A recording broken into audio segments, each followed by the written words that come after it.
Esto y Les Fartures, con David Castañón.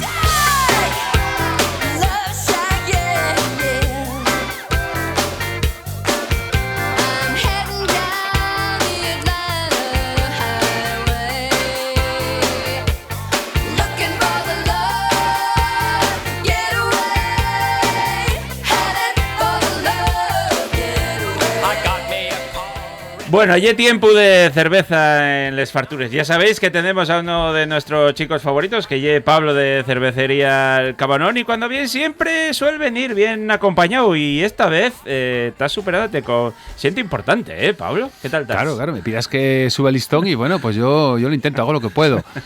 Y bueno, hoy tenemos a dos invitados muy especiales desde los dos alas, de Barcelona y de Galicia. Por un lado, Alberto Benavides, de la revista especializada Bar & Beer, que bueno, aprovechando que ya cumple 25 años desde que entamó con esta revista, con los diferentes cambios que fue ocurriendo durante el transcurso.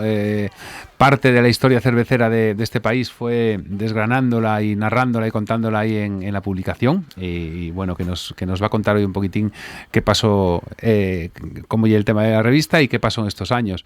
Y escoltándonos también desde Barcelona tenemos a Miquel Rius, uno de los actores principales en el mundo de la cerveza en este país también, director del Barcelona Beer Festival, que se celebra pues casi en un mes. Estáis todavía a punto de comprar entradas y de programar el viaje para ir allá a disfrutar de buena cerveza, de actividades, de cultura cervecera. Miquel también forma parte del equipo de La Pirata. También tiene un podcast en el que divulgan cultura cervecera y actualidad cervecera, y bueno, tenemos tiempo un poco a que nos vayan contando un poco sobre ello. Alberto, ¿empiezas a hablarnos un poco de Bar & Beer? Pues Bar & Beer nació como nace todo esto, estas cosas que no tienen mucho sentido, que es que a quién se le ocurre hacer una revista sobre cerveza en un mundo que estaba... Tú dijiste antes, hace 25 años, que cumplía 25 años. Lo cumple la revista, yo no. Ojalá. Ya quisieras. Ya quisiera, claro. Pero empezaste de joven, ¿eh? Necesitaba dinero. Vale. Y pensé que en el mundo de la cerveza había dinero. Incauto. Y no había dinero. Nada.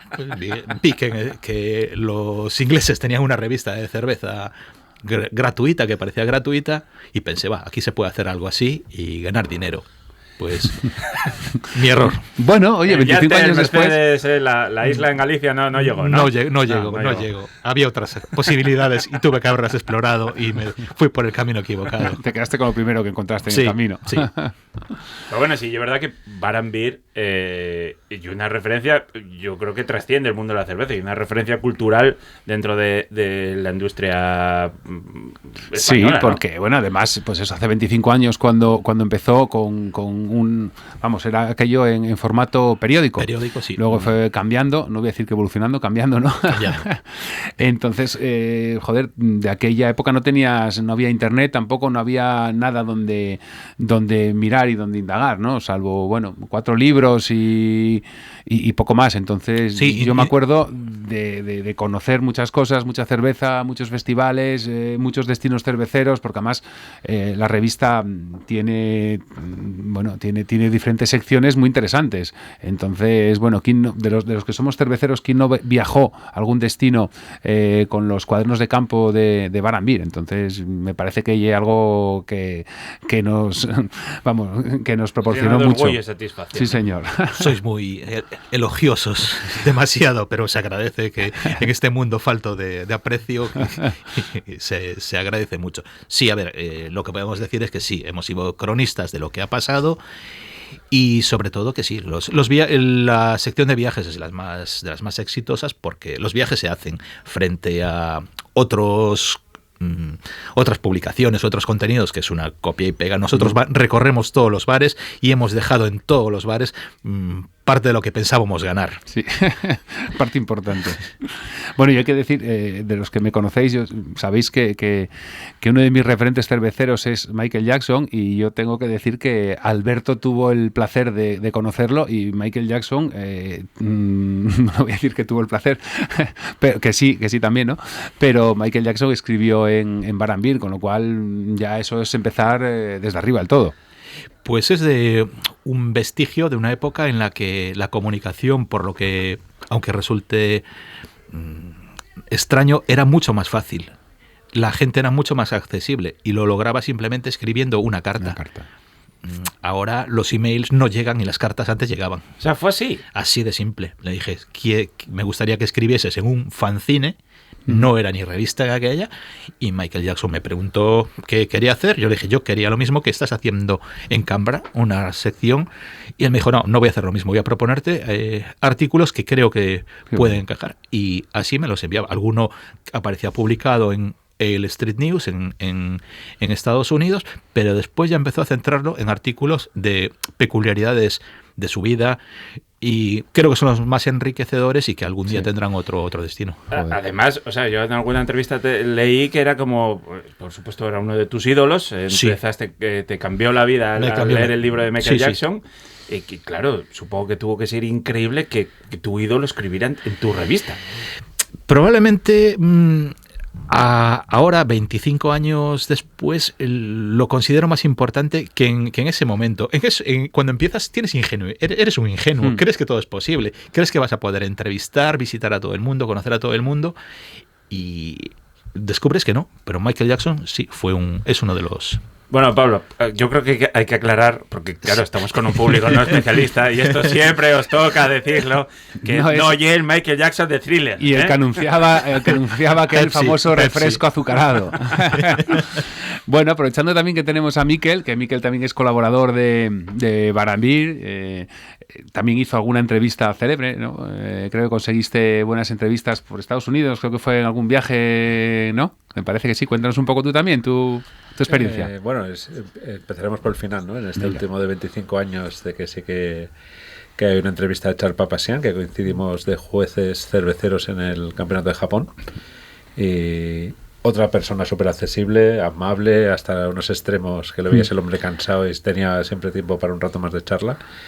Y conocía la revista, obviamente, bueno. O sea, me la referenció.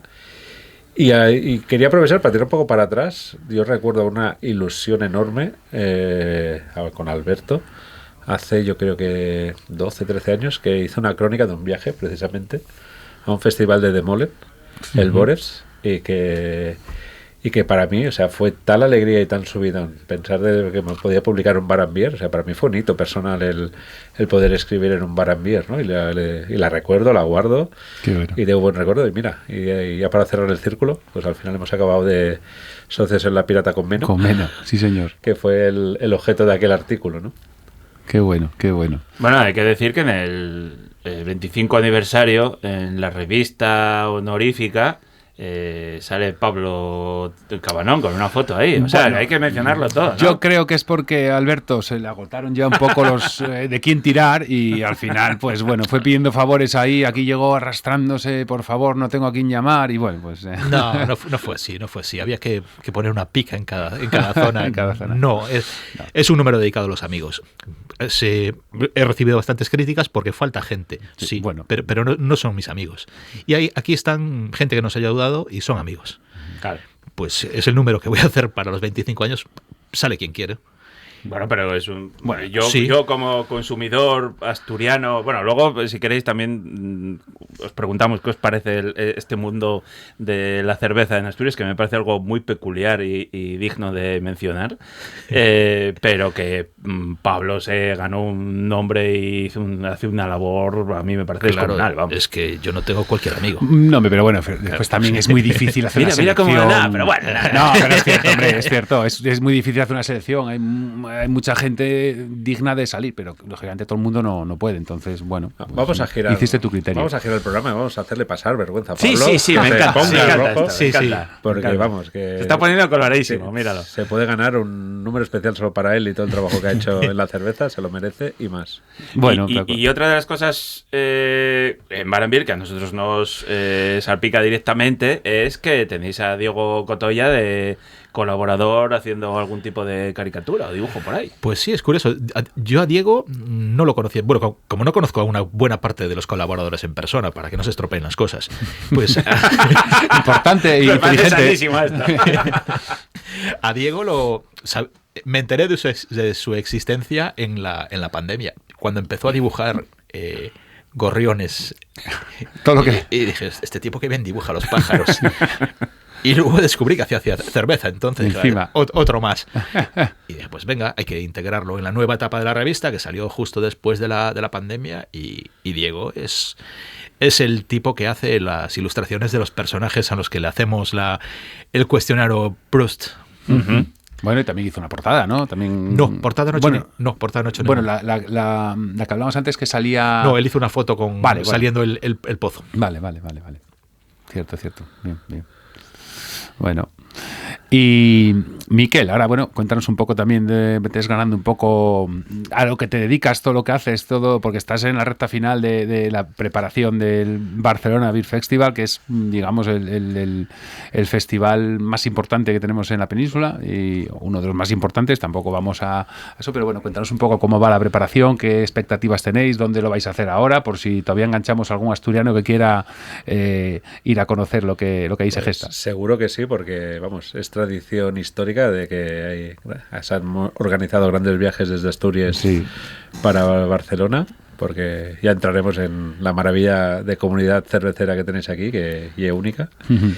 Y sí, estamos en las puertas, a 4 o 5 semanas de festival, uh-huh, con muchas ganas. La verdad es que las expectativas son buenas, tanto de venta de entrada, cerveceros participantes, es el mejor año. Qué bueno. Está yendo, la previsión es muy buena. Nosotros tuvimos una decisión así un poco a cara y cruz, o doble o nada, hace 3 años, que decidimos volver a Barcelona Centro, hacerlo en Feria de Barcelona en Plaza España, porque llevábamos 5 años haciéndolo en la Farga del Hospitalet, que bien, era un espacio muy cómodo, ya lo teníamos, ahí decimos por la mano, no sé, es una traducción así. Sí, bueno, se entiende. Pero bueno, también notábamos como un poco de agotamiento del proyecto, que necesitaba sacudirlo, variarlo un poco y que entrase aire fresco. Y bueno, la complejidad de hacerlo en un espacio con feria, los costes, se disparó, pero muy satisfecho la decisión. Y ahora hemos consolidado el espacio, que es el pabellón 2, que es justo que da Plaza España, te dejan colgar una lona gigante ahí que bueno, son pequeños logros, es decir, pues bueno, ponemos en valor la cerveza artesana, y podemos estar en los espacios que están los grandes eventos de la ciudad. Pues una semana también estamos nosotros, ¿no? Los cerveceros. Y estamos hablando de una capacidad para ¿cuántas personas más o menos el espacio? El espacio tiene un aforo máximo de 5.000, que se roza realmente el sábado por la tarde. Ajá. Nos hacemos una rotonda y dice la gente, no vengáis el sábado por la tarde, joder, que hay 36 horas para venir, para disfrutar. ¿Qué necesidad tienes de ir ahí a darte codazos para hacer cola para pedir cerveza? Sí. Pero bueno, al final el ser humano somos así y queremos ir cuando nos apetece, ¿no? ¿Cuántos años, Miquel, de BBF? Nos discutimos por eso, sí, la de la pandemia que tiene su cartel. Joder. Y estaba la feria montada pero que no llegó a entrar nadie. A 5 días. ¿La contamos o no? Sí, claro. Pero la 13, entonces la 14 si la contamos. Bueno, empezamos en 2012, en un recinto muy pequeñito, en un centro cívico de la ciudad, el Convent de San Agustí.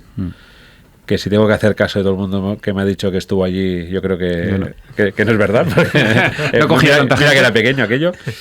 Pero bueno, era pequeño, a la vez tengo muy, muy marcado el recuerdo del día antes o 2 días antes con Joan, con Salva, con Rubén, de mirárnoslo y decir, hostia, vamos a llenar esto, que esto es como un campo de futbito. Esto, tanta gente le gusta la cerveza, ¿estáis seguros? ¿No? Bueno, es que aquellos años, hostia, os aventurasteis ahí en un evento que, vamos, bueno, para los que estábamos en el mundo de la cerveza era ya como poníamos el foco ahí. De aquí de Asturias ya fue nuestro enviado especial, que está en todos lados, Andrés de Lúpulo, sí estuvo en aquel primer año, yo fui el segundo, que creo que fue cuando fue enfrente de la ubicación actual ahora, en la plaza de... Es la antigua Plaza de Toros. Eso es, ahí sí. Y bueno, el formato de BBF y bueno, luego Inbrew, que nació un poquito más tarde, ¿no? Bueno, comenta un poco para que la gente sepa qué se puede encontrar allí, porque es un festival, bueno, no igual que los que encontramos aquí con stands independientes. Ahí es una barra corrida con muchos grifos. Bueno, explícanos un poco tú cómo es el funcionamiento de BBF. Y la verdad es que ha ido evolucionando con los años, porque... Nació por una necesidad, porque el festival que teníamos en mente de volumen, también ganas de dar visibilidad, ¿no? Y de invertir en comunicación, pues hacía que la feria clásica en que el cervecero venía con su stand y que pagaba una pequeña cuota, hacías 4 números y dices, hostia, con esto no da para mucho, ¿no? Entonces asumimos un riesgo de decir, pues bueno, vamos a vender la cerveza. La compramos al cervecero y lo vendemos, y con ese margen sí que nos permite empezar a crear un poco de estructura y dar solidez al festival. Funcionó y la verdad es que muy bien en ese sentido, pero sí que es cierto que con la madurez del sector, pues las capacidades y necesidades de las cerveceras también han ido variando. Entonces era un continuo de cerveceros diciendo, oye, hace 5 años vale, pero ahora ya sí que tengo un pequeño presupuesto de marketing que para, pues no sé, para meter una revista local que no es El Retorno, quiero tener presencia en el festival, ¿no? Y hemos ido buscando soluciones a esas presencias de cerveceras. Y es también la parte más compleja, porque, o sea, peticiones hay muchísimas, pero tampoco queremos ahogar el proyecto, ¿no? Entonces tienes que estar siempre regulando, pues si hay posibilidad para estar, ¿no? Y para la gente que viene, pues sí que nos gusta compartir una explicación rápida de esa filosofía de compaginar un apoyo por el producto local, ¿no? La cervecera de aquí, porque creemos firmemente y si alguna vez os fijáis, casi toda nuestra comunicación va a destacar el buen producto que se hace localmente. Pero luego también tenemos desde el inicio esas ganas de traer cosas sorprendentes de fuera, pues para conocer, comparar, aprender y ver qué se está haciendo en otros sitios, pues para impregnarnos de otras culturas cerveceras. Bien. Luego, bueno, tenéis también el Challenge, ¿no? El campeonato en el que, bueno, estuvisteis reunidos, que fue hace 15 días, ¿no? Para seleccionar un poco el campeonato de cervezas, para seleccionar un poco lo que había. O sea que, bueno, hacéis ahí un trabajo muy grande alrededor de tal. ¿Cuántas cervezas se presentaron a concurso? Este año 1.000 cervezas, 40 y pico, no llegaron, pero casi 50 jueces. Trabajo duro, siempre digo lo mismo, un trabajo duro que alguien lo tenía que hacer. Sí. ¿Qué hay que hacer para...? ¿Dónde hay que hay que estudiar, ¿eh? ¿Qué hay que estudiar? Se aceptan currículum.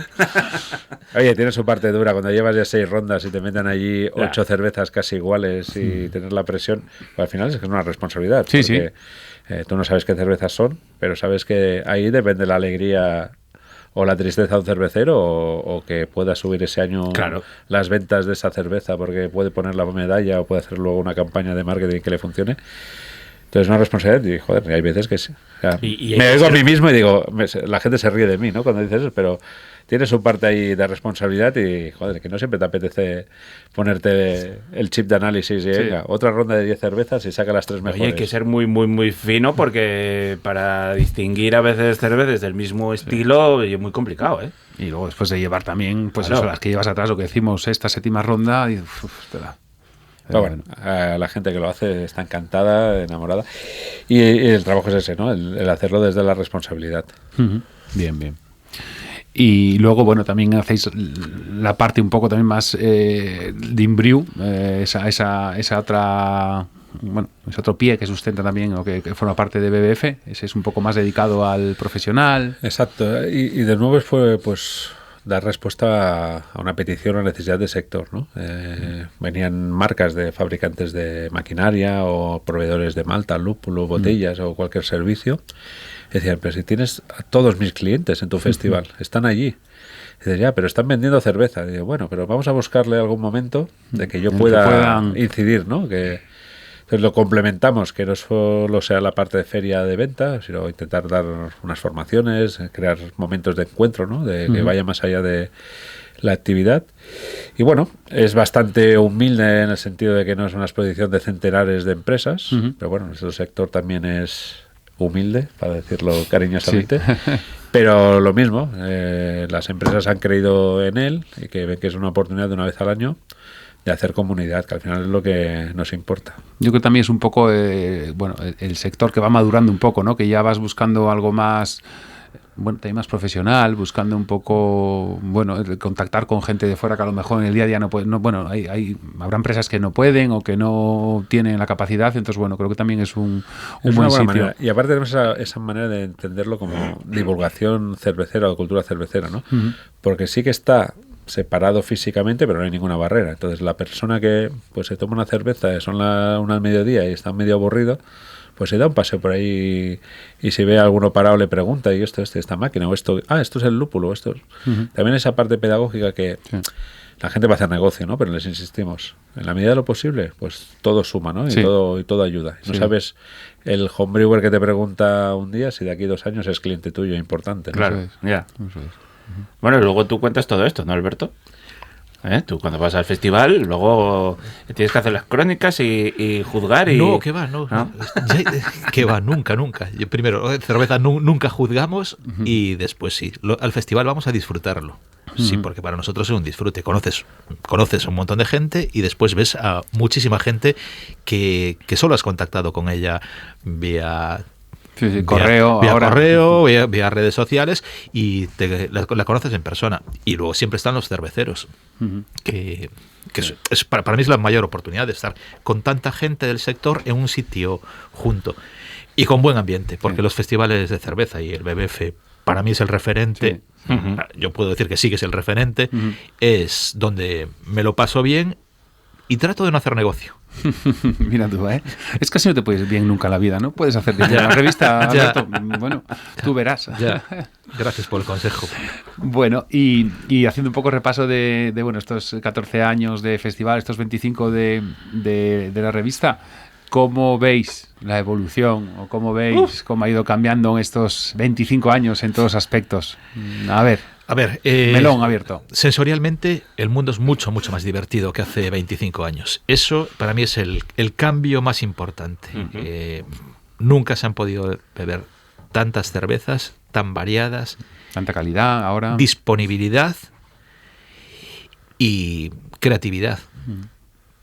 Lo malo, pues que desgraciadamente no es todo lo rentable que debería ser para el sector. Es un sector demasiado pequeño que no ha explotado como soñábamos que... Como fue en otros lugares, ¿no? Como... Yo no sé si ha sido... Bueno, como tenías nuestro como- ideal también, ¿no? Claro, Que era nuestro... pensábamos que iba a ser esto... Claro, para mí es eso, pero sobre todo es la posibilidad, el disfrute sensorial que que hace 25 años no existía, tenías que buscarlo fuera.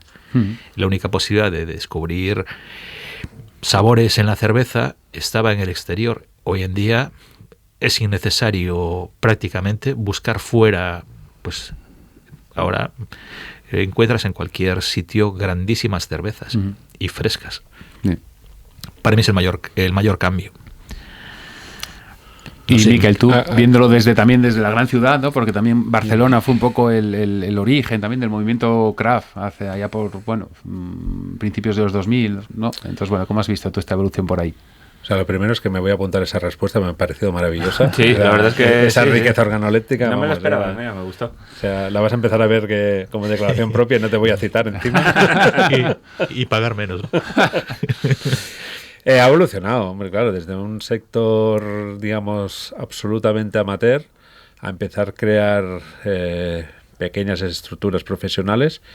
Ahora yo afirmo que las tenemos. Entonces también comparto ese discurso de la no rentabilidad, pero habría que matizar qué es rentabilidad, porque a lo mejor ahora puedo poner el ejemplo de la pirata, o sea que alguien... como un sociólogo como es Arán, al cabo de 8, 9, 10 años tenga una empresa con 7 trabajadores en su pueblo, hostia, para mí es un éxito empresarial. Sí. Que no tiene 50 trabajadores y exporta a no sé cuántos países y que, yo que sé, no tiene una distribuidora propia y... Vale, es cierto, pero eso es el éxito, ya no digo el autoempleo, la creación de pequeñas estructuras capaces de ser suficientes y ir generando empleo. Hostia, eso es una maravilla. Y tenemos centenares de cerveceras que están creando empleo en zonas no tan habituales. Sí. Y toda la cadena de valor. O sea, hoy hemos estos días y cuando hicimos también el debate, hablamos mucho de la distribución, hablamos del punto de consumo, si es especializado, ¿no? O sea, la cantidad de otros negocios paralelos del sector que se han creado y que están generando empleo es la hostia. Que nos pensamos, yo creo que erróneamente, que esto era infinito y que podíamos meter ceros ahí y que todo iba a ser la siguiente Brewdog, que en la opinión de la opinión de Alberto, que tanto daño hizo, ¿no? Pero Sí, sí. pero que, joder, que es una maravilla el sector que tenemos maduro y que creo, bueno, para mí sí que es sólido. Soy positivo de Mena, que también decimos ahí en Barcelona. ¿Me dejáis explicar lo de mi mala opinión Sí, del daño por que hizo favor, Brewdog? o sea, A ver, esto salió en en el debate que tuvimos en la mesa redonda en Cabanón. A ver, yo sostengo que Brewdog hizo una serie de vídeos, no recuerdo qué se llama, Brewdogs me parece que se llama, que recorrían el mundo y demostraban lo fácil que era hacer cerveza y que aquello podía ser un negocio enorme.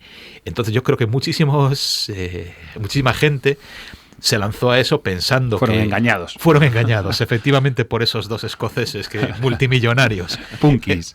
Exactamente. Que vendieron esas acciones que nunca van a cobrar los que las pagaron. Entonces, pues creo que sí. A ver, es positivo. Es una exageración lo que digo, que hicieron daño, pero sí. Parte de gente pues se metió en esto sin saber que es una actividad comercial, una actividad productiva, que requiere especialización, dinero y con una falsa ilusión.